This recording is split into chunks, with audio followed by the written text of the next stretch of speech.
Hello student, बेटा आज हम हमारा आगे करते हैं। ठीक है, चैप्टर नंबर 9। ओके, देखिए 15 इलस्ट्रेशन हमारे हो चुके थे। 16 इलस्ट्रेशन देखिए बेटा। Generalise the following items in the books of Radha Kamal and sons giving suitable narration. ठीक है, फर्स्ट इसमें जनरल एंट्री है बेटा, बॉट गुड्स फ्रॉम नीलेश। हमने नीलेश से गुड्स खरीदे फॉर कैश। किस में? लेकिन कैश में। ठीक है, कितने रुपए के? 50,000 के। एंट्री क्या होगी? Purchase account debit. फॉर्मेट बनाना कंपल्सरी होता है बेटा, लेकिन यहाँ हमारे पास स्पेस थोड़ा कम रह जाता है, इसलिए फॉर्मेट नहीं बना रही हूँ मैं। ठीक है, purchase account debit to cash account. ठीक है, 50,000 के गुड्स खरीदे, लेकिन आगे क्या कह रहा है हमें? Also paid ₹1,000 for their carriage. मतलब आप सामान जब खरीदते हो तो उस पर क्या लगा? किराया भाड़ा भी लगा। ठीक है, गाड़ी किराया। ठीक है, कैरेज होता है गाड़ी भाड़ा का किराया। ठीक है, जब परचेज के टाइम वो लगता है तो वो होता है, वो भी खर्चा है हमारा। कौन सा? कैरेज। लेकिन परचेज के टाइम में तो वो क्या कहलाएगा? Carriage inward account. Okay, purchase के टाइम जो खर्चा होता है हमारा गाड़ी भाड़े का, वो कहलाता है इनवर्ड, कि हम क्या कर रहे हैं, हमारे पास सामान लेके आ रहे हैं तब हो रहा है। ठीक है, कितने रुपए का? ये हो रहा है बेटा 1,000। इट मीन्स कितनी कैश गया हमारे पास से? 51,000। तो नरेशन क्या होगी? Goods purchase and paid carriage. ठीक है, कि भाई हमने गुड्स खरीदे और उस पे कैरेज पे पेमेंट करी। ठीक है, नेक्स्ट है बेटा पेड टू सीता। सीता को हमने पेमेंट करी। जब सीता को पेमेंट करेंगे तो सीता क्या कर रही है? रिसीव कर रही है। तो एंट्री क्या होगी? सीता डेबिट। ठीक है, आप क्या कर रहे हो? उसे कैश पेमेंट कर रहे हो।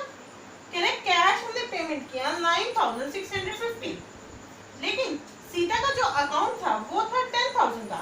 कह रहे पेड टू सीता। सीता को 9,650 पेमेंट की इन फुल पेमेंट। ठीक है, किसके बदले में? पूरी पेमेंट के बदले में। अकाउंट क्या हो गया? सेटल हो गया। तो बाकी बचे हुए क्या हो गया? एक तरीके से हमें डिस्काउंट रिसीव्ड।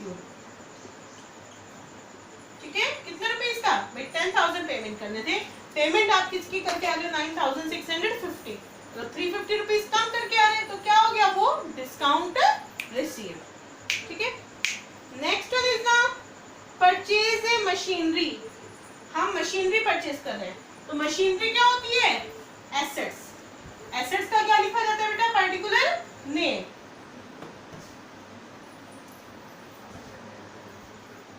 तो मशीनरी अकाउंट डेबिट। ठीक है, अब जब हमने मशीनरी अकाउंट खरीदी, ये सारा खरीद रहे हैं, purchase a machinery by giving a cheque. ठीक है, चेक दे रहे हैं हम बदले में। चेक दे रहे हैं तो मतलब पेमेंट किसके थ्रू? बैंक के थ्रू। चेक दे रहे हैं 3 lakh rupees. Okay, and paid ₹25,000 in cash. और कैश पेमेंट कर रहे हैं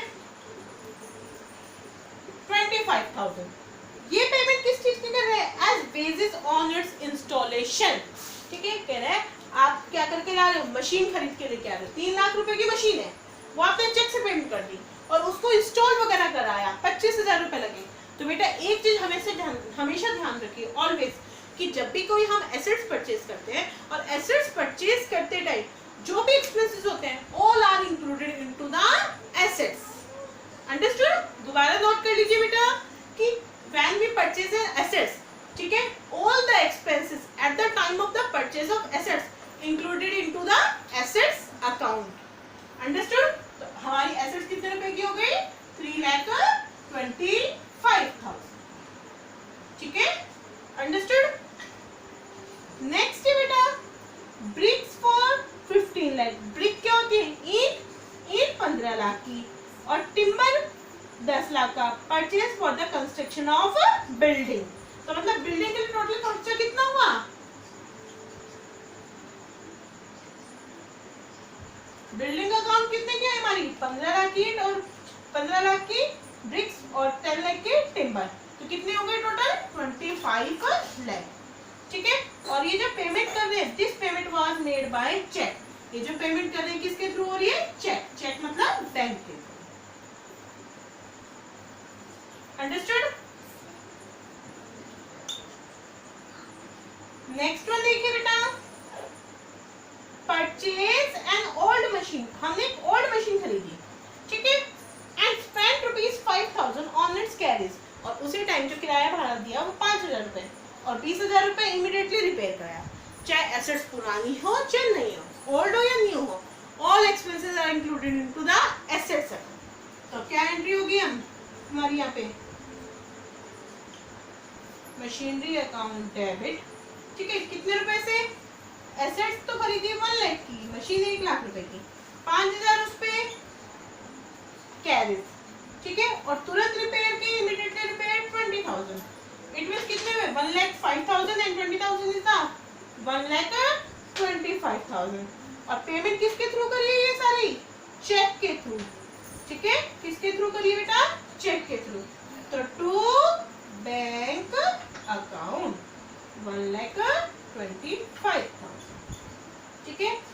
नेक्स्ट देखिए, पेड 25,000, हमने 25,000 रुपए पेमेंट किए हैं for repairing the office furniture, देखिए वो रिपेयर जब आप एसेट्स खरीदते टाइम कराते हो वो एसेट्स में इंक्लूड होगी, लेकिन बाद में कोई भी रिपेयर कराए तो उसके लिए क्या अकाउंट डेबिट होगा हमारा, repair account, repair account debit to cash,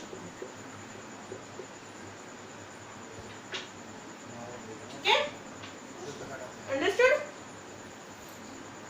next देखिए बेटा,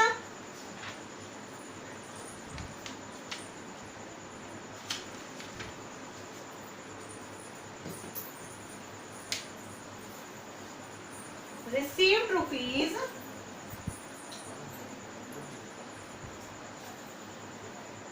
received rupees 38,000 from Krishan Swaroop in full settlement of his account, क्या कह रहा है कि हमें कृष्ण स्वरूप है उससे पैसे रिसीव हुए, कितने रुपए, 38,000 रुपए, हमने क्या लिखा भाई, हमें रिसीव हुए कैश अकाउंट डेबिट 38,000, ठीक है, किससे, कृष्ण स्वरूप से, टू कृष्ण, ठीक है,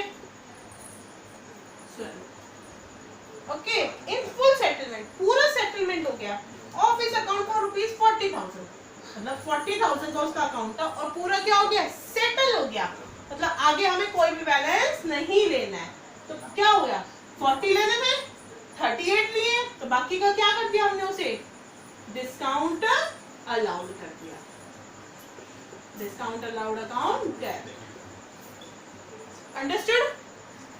नेक्स्ट वन देखिए बेटा, रिसीव्ड 38,000 फ्रॉम दुष्यंत, ठीक है, आप आगे कह रहा है भाई हम दुष्यंत से 38,000 रुपए रिसीव हुए, कैश अकाउंट डेबिट 38,000, ठीक है, किससे रिसीव हुए,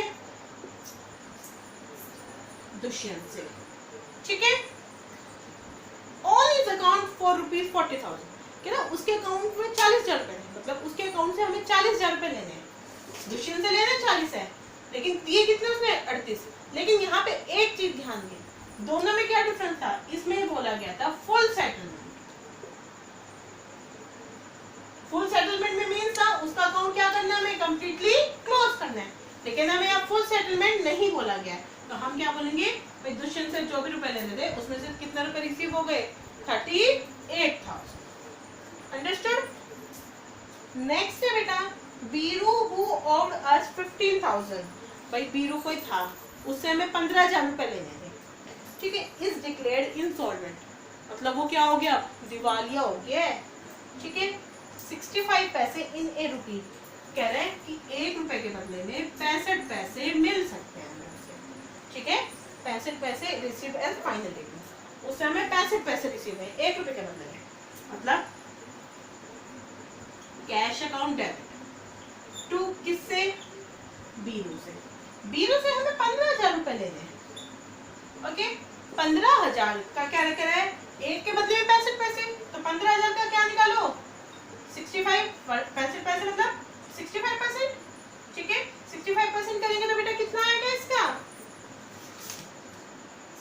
ये आएगा हमारा 9,750 रुपीज, 9,750 रुपीज, ठीक है। अब देखिए 15,000 रुपए लेने थे, इसका 65% रिसीव हुआ, तो बाकी हमने डिस्काउंट थोड़ी अलाउड किया उसे, वही हमें पेमेंट थोड़ी देने आया था, वो क्या हो गया, इंसॉल्वेंट, ठीक है। जब भी कोई पर्सन दिवालिया दिवालिया हो जाता है, इट मीन वो पैसे नहीं देगा, पैसे दिए उसने, अब बाकी पैसे किस में कन्वर्ट हो गए हमारे बैड डेब्ट्स में, मतलब ये हमारे क्या हो गए, पैसे डूब गए, हमने डिस्काउंट नहीं दिया है। डिस्काउंट कब होता है, जब वो हमें पेमेंट देने आता और हम क्या करते हैं, ठीक है दे जा भाई, फुल सेटलमेंट हो गया अकाउंट का, ठीक है। अब वो पैसे देने नहीं आए, वो इंसॉल्वेंट हो गया है, उसने हमें क्या कहा है कि पैसे दे सकते हो, तो बाकी पैसे तो क्या हो गए हमारे, डूब गए, ठीक है। तो 15,000 में से ये लेस कीजिए 9,750, 0 5 9 में 7 गए 2, ठीक है, 14 में से 9 गए 5, ठीक है, 5,250 रुपीज। अंडरस्टूड। नेक्स्ट है बेटा